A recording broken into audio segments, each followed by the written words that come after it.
इस वक्त आ रही बड़ी खबर का, जहां पर कांग्रेस नेता पवन खेड़ा ने डॉक्टर एस जयशंकर पर निशाना साधा है। पवन खेड़ा ने एक्स पर पोस्ट किया, क्या जयशंकर नए दौर के जयचंद हैं?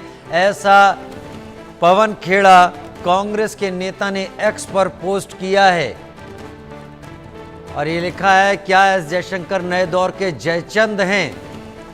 विदेश मंत्री डॉक्टर एस जयशंकर के ऊपर निशाना पवन खेड़ा कांग्रेस के नेता की तरफ से साधा गया है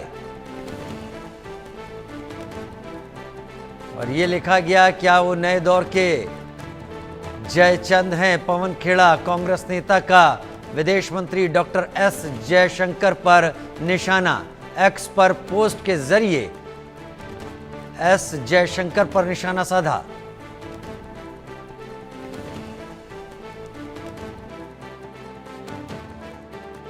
अभी हमारे साथ बात करने के लिए मौजूद हैं कांग्रेस के वरिष्ठ नेता और सीडब्ल्यूसी मेंबर पवन खेड़ा जी। पवन साहब, सबसे पहले तो बीजेपी ने एक पोस्टर आज रिलीज किया है और उसमें उन्होंने आरोप लगाया है कि क्या राहुल गांधी नए एज के मीर जाफर हैं? अभी जो हमने सवाल पूछे थे कि क्या जयशंकर आज के जयचंद हैं, तो उसका जवाब हमें नहीं मिला। जयशंकर ने खुद बोला कि ऑपरेशन शुरू होने के वक्त उन्होंने पाकिस्तान को सूचित कर दिया था कि सिर्फ आतंकी ठिकानों पर हमला किया जा रहा है। क्या उसी वजह से अजहर मसूद बच गया? क्या उसी वजह से हाफिज सईद बच गया? क्या उसी वजह से पहलगाम के वो 5 आतंकी बच गए जिन्होंने पहलगाम में आकर हमारे सैलानियों को मारा था? हम ये सवाल पूछेंगे। और क्या क्या नुकसान भारत को हुआ उनके इस सूचित करने की वजह से? और पाकिस्तान को आप सूचित कर सकते थे तो पूंछ के नागरिकों को भी कर लेते। वो निहत्थे नागरिक 15-16 नागरिक मारे गए, उनको आप पहले से ही बचा के ले जाते कहीं और तो वो बच जाते। आप हाफिज सईद को बचाना चाहते हैं, अजहर मसूद को बचाना चाहते हैं, पुंछ के नागरिकों को नहीं बचाना चाहते। तो ये सवाल तो हम पूछेंगे। हम देश के राजनीतिक नेतृत्व से सवाल पूछ रहे हैं। डीजीएमओ ने हमें पूरे देश को बता दिया कि उन्होंने क्या क्या हासिल किया, पाकिस्तान पे क्या हमले हुए और क्या क्या पाकिस्तान का नुकसान पहुंचा है। हम संतुष्ट हैं।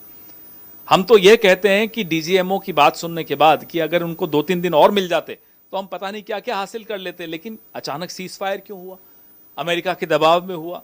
अमेरिका से घोषणा होती है, डोनाल्ड ट्रंप 7 बार बोलते हैं कि सीज फायर कर दिया मैंने, और एक बार तो ये भी कहा कि व्यापार रोकने की धमकी दी पाकिस्तान भारत को और ऑपरेशन सिंदूर रुका। क्या सिंदूर का सौदा होता है?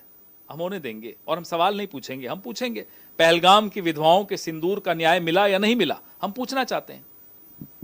अमित मालवीय जो कि बीजेपी के आईटी सेल चीफ हैं, उन्होंने एक ट्वीट किया है। उन्होंने कहा राहुल गांधी पे तंज कसते हुए कि प्रधानमंत्री मोदी को उन्होंने अभी तक बधाई नहीं दी है ऑपरेशन सिंदूर को लेकर। उन्होंने ये अभी तक नहीं सवाल किया है कि आखिर पाकिस्तान के कितने जेट डाउन किए गए, मगर वो सवाल कर रहे हैं कि भारत के कितने जेट। आपको जवाब दे दिया कि डीजीएमओ ने बता दिया पहले ही कि पाकिस्तान का कितना नुकसान हमने किया है। हम संतुष्ट हैं। हम सेना से क्यों सवाल पूछें? बीजेपी सेना से के पीछे छिपकर भले खड़ी हो जाए हमारे सवालों से बचने के लिए। हम सेना से कोई सवाल नहीं पूछेंगे। सेना ने मजबूती से अपना पराक्रम दिखाया। आपने रोका सेना को पराक्रम दिखाने से। आपने कॉम्प्रोमाइज कर दिया सेना को, जाकर पाकिस्तान को पहले ही बता के। आपने नुकसान किया सेना का, आपने नुकसान किया देश का, आपने नुकसान किया पुंछ का, आपने अन्याय किया पहलगाम की विधवाओं के साथ। शशि थरूर की नई आर्टिकल आई है जिसमें उन्होंने कहा है कि ये जो ऑपरेशन सिंदूर पे जो पॉलिटिक्स हो रहा है वो काफ़ी गलत है। शशि जी हिंदी इंग्लिश दोनों समझते हैं, बहुत अच्छी तरह समझते हैं, हमसे बेहतर समझते हैं।